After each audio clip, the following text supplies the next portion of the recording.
Hi, and welcome to Channel Shift. I'm Rob D'Amico alongside Michele Rahal, broadcasting from Team E headquarters in Tampa, Florida. Great facility, a great shop, and right next door their sponsor, Berghoff, which kind of lends them this great facility they have as a shop. I hate calling it a shop because it's so darn clean in here. Well, you know what? It's clean because it's like Penske clean. I mean, if you've ever been to Penske, it's got the little sign on the door, if you don't wipe your feet, don't come in. Well, we're in that spot right now, and we're happy to be here. What's going on in NASCAR, road course, Watkins Glen? I can't wait. It's my favorite. Well, I'll tell you, these road course races, I truly believe one of these should be in the chase for the championship, and we need to add another one to the regular schedule. These cars were built for this, and I can't wait to see these guys back on the road course racing because some of the best racing side by side, double file restarts, it doesn't get much better than that. And last week at Pocono, boring. I couldn't stand it. Yeah, I think go down to the 300 miles. Let's just, let's all get real here. Drop these races to 300 miles in length. The big event happened in the last 40 laps anyway. But as far as road racing is concerned, I'd love to see that the sprint car, cup cars run on the sports car course, which is a lot more turns than we have at Watkins Glen right now. At the Glen, it's almost an oval. I mean, it's a little bit different. It's a lot different than Sonoma. Let's not kid ourselves. Yeah, you're right. It is more of an, an oval with a little kinks in it here and there, but that's okay. All right, I want to take a minute and talk about some of the road course ringers out there. These are guys that step in the ride of the Sprint Cup Series drivers' seats because these drivers don't necessarily do well. But in my opinion, the road course ringers don't do what they used to do anymore because the Sprint Cup guys are now up to par.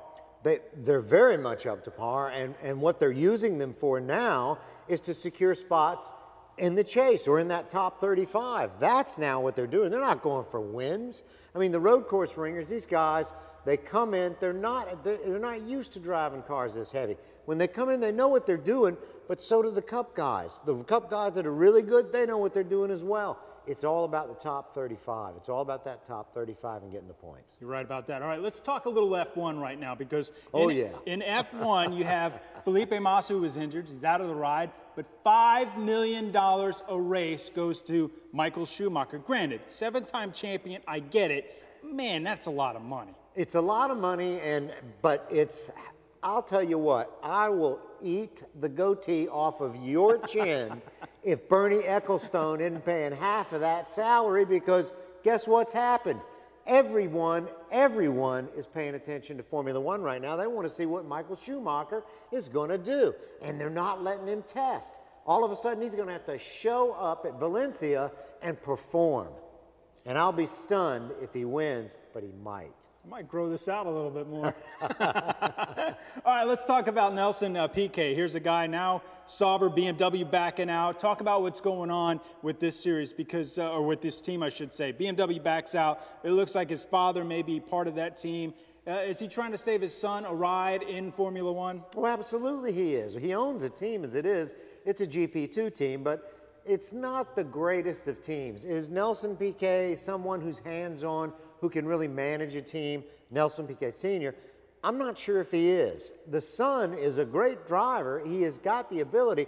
There are a limited number of seats in Formula One.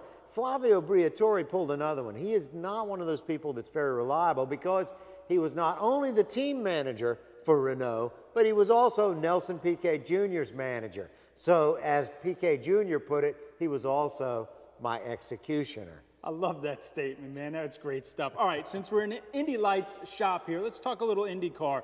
Obviously, heading to Mid-Ohio. What do we expect there? The push to pass, it's been new. They're not calling it that yet, but, we know exactly what it is.